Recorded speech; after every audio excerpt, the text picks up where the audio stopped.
OHSS यानी कि ovarian hyper stimulation syndrome, ये किस बला का नाम है? ये क्यों होता है? इसमें कौन से सिम्टम्स होते हैं और उसको हम प्रिवेंट कैसे कर सकते हैं? जानिए सारे आंसर्स इस वीडियो में, लेकिन आपको ये वीडियो एंड तक देखना पड़ेगा। हाय, हमारे आज के वीडियो का टॉपिक है OHSS यानी कि ओवेरियन हाइपर स्टिमुलेशन सिंड्रोम। तो ये एक आईवीएफ का साइड इफ़ेक्ट्स है मेनली। बेसिकली हम आईवीएफ में क्या करते हैं, हम आपके फॉलिकल्स बढ़ाते हैं, जिसके लिए आपको हार्मोनल इंजेक्शंस दिए जाते हैं पीरियड के सेकंड डे से 10 या 12 दिन के लिए, जिसकी वजह से आपके फॉलिकल्स बढ़ते हैं। और उसके बाद जब फॉलिकल्स रेडी हो जाते हैं तब हम आपका एक प्रोसीजर करते हैं अंडर एनेस्थीसिया, जिसे हम बोलते हैं ओवम, जिसमें हम आपके फॉलिकल में से एग्स निकाल के लेते हैं नीडल पंक्चर के जरिए। उन एग्स को हम आपके हस्बैंड के स्पर्म्स के साथ फ्यूज़ करते हैं ICSI टेक्निक से, और उससे जो एम्ब्रियो बनता है उसको कल्चर करते हैं, और फिर उस एम्ब्रियो को या तो हम ट्रांसफ़र करेंगे या फ्रीज़ करेंगे। तो आईवीएफ का एक मेजर कॉम्प्लिकेशन है OHSS। तो ये कौन से पेशेंट्स में देखा जाता है? तो नॉर्मली ज़्यादा करके ये उन पेशेंट्स में देखा जाता है जिनके ज़्यादा फॉलिकल्स डेवलप होते हैं, जैसे कि 10 से ज़्यादा। किसी पेशेंट्स को अगर पीसीओडी या पीसीओएस है तो उनमें भी ये होने का चांसेस ज़्यादा है। कोई पेशेंट को अगर हमें ज़्यादा डोज देना पड़े इंजेक्शंस का, या अगर वो पेशेंट प्रेग्नेंट हो जाते हैं, हम फ्रेश ट्रांसफ़र कर देते हैं और उसके बाद वो प्रेग्नेंट हो जाते हैं, तो वहाँ पे भी OHSS होने का रिस्क ज़्यादा हो जाता है। OHSS क्यों होता है?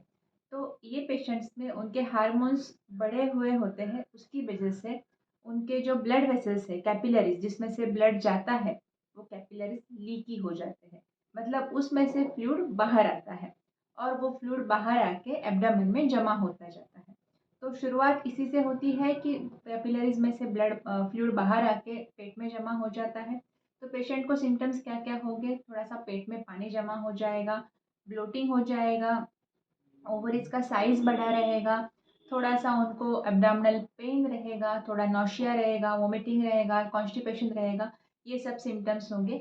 नॉर्मली ज़्यादातर पेशेंट्स में ये सिम्पटम्स कम माइल्ड फॉर्म में पाए जाते हैं, जो माइल्ड ओएचएसएस। और माइल्ड ओएचएसएस के लिए हम ट्रीटमेंट जो देते हैं सिम्प्टोमेटिक, मतलब कॉन्स्टिपेशन के लिए उसकी दवा या पेन के लिए उसकी दवा वगैरह-वगैरह ऐसे। लेकिन सीवियर केसेस में ये फ्लूइड ज़्यादा बढ़ जाता है, एब्डोमेन में अससाइटिस बढ़ जाता है, जिसकी वजह से उनके बाकी के ऑर्गन्स पे प्रेशर आना चालू हो जाता है। उनको ब्रेथलेसनेस यानी कि सांस लेने में भी डिफ़िकल्टी हो सकती है। कभी-कभी किसी-किसी केसेस में ये फ्लूइड जो है प्लूरल कैविटी में भी जमा हो जाता है, लंग्स के आजू-बाजू में, जिसे हम बोलते हैं प्लूरल इफ्यूजन। उसकी वजह से और ज़्यादा ब्रेथलेसनेस होता है। फिर उनका जो डिहाइड्रेशन के भी साइंस दिखने लगते हैं, उनका यूरिन आउटपुट कम हो जाता है, उनकी किडनीज़ पे भी असर हो सकता है सीवियर केसेस में। उनके ब्लड में क्लॉटिंग का टेंडेंसी बढ़ जाता है, थ्रोम्बोसिस हो जाता है। ऐसे सीवियर पेशेंट्स को आईसीयू का ट्रीटमेंट भी लग सकता है। वहाँ पे हमें हाइड्रेशन मेंटेन करना होता है, बाकी सारे ऑर्गन्स को डैमेज नहीं होना चाहिए, उसका केयर लेना पड़ता है। ब्लड का क्लॉटिंग नहीं हो इसके लिए हेपारिन पे रखना पड़ता है। तो ये सब केयर हम आईसीयू में ही प्रोवाइड कर सकते हैं। तो नॉर्म अभी तक देखा गया है कि ये सीवियर ओएचएसएस होने का जो परसेंटेज है, 100 में से 0.1 या 0.2, मतलब 1000 में से 1 या 2 पेशेंट्स में ही सीवियर ओएचएसएस देखा जाता है। अभी कोई भी आईवीएफ स्पेशलिस्ट का एम होता है कि ओएचएसएस फ्री क्लिनिक रहे उनका। मतलब उनके पेशेंट्स को उन्हें प्रेगनेंसी तो देना है, लेकिन विदाउट एनी कॉम्प्लिकेशन। तो अभी सारे केयर्स लिए जाते हैं ताकि ओएचएसएस ना हो। जिसमें से सबसे इम्पोर्टेंट ये है कि उनको जो ट्रिगर दिया जाता है फॉलिकल्स रेडी होने के बाद, वो सेफ ट्रिगर दिया जाता है, जेनरएच एगोनिस्ट का ट्रिगर दिया जाता है, जिसकी वजह से ओएचएसएस का होने का परसेंटेज कम रहेगा।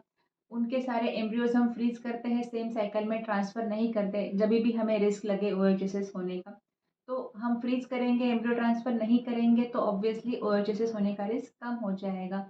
और बाकी भी सारे तरह का केयर, जैसे कि उनको मिनिमम डोज़ देंगे स्टिमुलेट करने के लिए, ताकि ज़्यादा फॉलिकल्स ना बढ़े, मॉडरेट नंबर में फॉलिकल्स बढ़े। जो भी सिम्प्टोमेटिक ट्रीटमेंट है पेन के लिए, कॉन्स्टिपेशन के लिए, वो भी दिया जाता है। उनका डिहाइड्रेशन नहीं हो इसके लिए, रिहाइड्रेशन के लिए उनको फ्लूइड्स लेने को बोला जाता है, या आईवी फ्लूइड्स दिया जाता है, तो वो सब केयर लिया जाता है। और सीवियर ओएचएसएस का परसेंटेज आज के ज़माने में बहुत कम है। तो आज के लिए इतना ही। अगर आपको इस बारे में और कोई डाउट्स है तो आप नीचे कमेंट्स में पूछ सकते हैं, या अगर आपको कंसल्टेशन के लिए आना है तो मेरा क्लिनिक मुंबई में है, चेंबूर और तिलक नगर एरिया में। आप कंसल्टेशन के लिए आ सकते हो और यूट्यूब से आने वाले पेशेंट्स को फर्स्ट कंसल्टेशन फ्री रहेगा। Thank you.